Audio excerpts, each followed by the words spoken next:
Oke, kita lanjutkan. Selanjutnya adalah ciri-ciri cerita fiksi. Yang pertama adalah bersifat imajinasi dari pengarang. Apa sih imajinasi? Jadi imajinasi adalah hasil pikiran yang dipikirkan oleh seorang pengarang.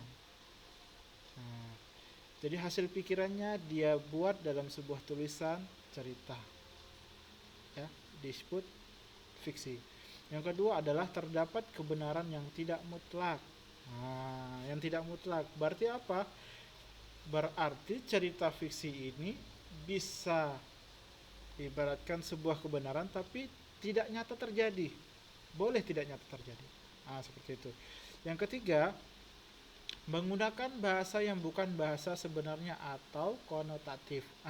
Biasanya bahasa-bahasa cerita fiksi ini bahasa-bahasa yang bahasanya wow, wah, bahasa yang bisa di luar dari Kamus Besar Bahasa Indonesia. Seperti astaga, menakjubkan. Seperti itu bahasanya. Bahasa-bahasa yang konotatif, ya. Bahasa-bahasa yang mempunyai banyak makna. Yang keempat, tujuannya adalah menyasar kepada sebuah emosional, mengesampingkan logika. Contoh, cerita rakyat tentang lembu swana atau naga. Itu kan secara logika, masa sih ada naga? Seperti itu. Ya, lebih mementingkan hal yang di luar nalar. Yang kelima, tidak memiliki sistematika yang baku.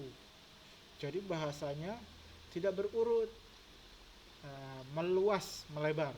Misalnya, suatu kejadian ini terletak di sini, tapi ternyata kok bisa kejadiannya berubah tempat dengan begitu cepat. Itulah cerita fiksi. 6. Karya fiksi memiliki pesan moral atau amanat tertentu. Jadi karya fiksi memiliki pesan moral atau amanat yang disampaikan kepada pembacanya. Selanjutnya adalah ciri-ciri cerita non-fiksi. Ciri-ciri cerita non-fiksi yang pertama adalah terjadi di dunia nyata dan berisi fakta, lebih informatif dan lebih berlogika atau masuk akal. Contohnya, kita membuat jurnal ilmiah, ya, atau melakukan eksperimen atau praktikum. Itu adalah karangan non-fiksi. Atau kalau cerita non-fiksi misalnya cerita tentang berliburan bersama keluarga ke Malang. Seperti itu. Ya, faktanya kita pernah melakukan itu. Yang kedua, tidak menggunakan gaya bahasa. Ya, jadi bahasanya betul-betul adalah bahasa ilmiah, bahasa yang memang terjadi. 3. Menggunakan bahasa yang denotatif, bahasa yang baku, berbentuk karangan ilmiah, terstruktur, sistemik, dan berdasarkan fakta yang ada. Ya. Ini adalah contoh cara membuat cerita karangan. Ini kita contoh, nanti teman-teman praktekkan yang mendapatkan tugas ini. Berikut langkah-langkah dalam menuliskan karangan berdasarkan pengalaman. Yang pertama adalah menentukan tema atau topik karangan. Misalnya, kita tema tentang, banyak tema ya teman-teman sekalian. Ada tema tentang sekolah, ada tema tentang liburan, ada tema tentang bersama keluarga, ada juga tema tentang bersama teman, ya. Ada tema pengalaman. Seperti itu. Tentukan dulu temanya. Yang kedua adalah tentukan judul. Misal contoh nih, bertemakan tentang liburan. Judulnya adalah Saat Liburan Semester di tahun 2021, satu keluarga berlibur ke Malang. Itu contohnya. Judulnya adalah Liburan ke Malang. Judul biasanya berisi singkat-singkat saja. Liburan ke Malang bersama keluarga. Liburan ke rumah nenek di Pulau Jawa. Seperti itu. Yang ketiga, menyusun kerangka karangan. Penyusunannya gimana? Misalnya dari kerangka karangan, persiapan kami bersiap-siap di Samarinda bersama keluarga.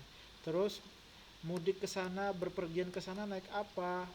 kami ke sana menggunakan kapal laut atau menggunakan pesawat terbang dengan dari berangkat jam 8 sampai jam 9. Habis itu apa aktivitas yang dilakukan di sana? Kami melakukan silaturahim bersama nenek. Kami melakukan tamasya ke wisata yang ada di Malang. Itu contohnya. Terus mengembangkan kerangka karangan menjadi karangan yang sebenarnya tadi. Poin-poinnya dijelaskan lebih detail, apa yang dilakukan, jam berapa, di mana lokasinya. Nah, seperti itu. Nah, yang terakhir adalah penulisan sampai di akhir. Nah, itu contoh dari langkah-langkah membuat karangan. Ya, teman-teman bisa praktekkan, bisa membuat tugas ini di rumah, ya. Insyaallah itu mungkin yang bisa Bapak sampaikan dalam waktu yang singkat ini.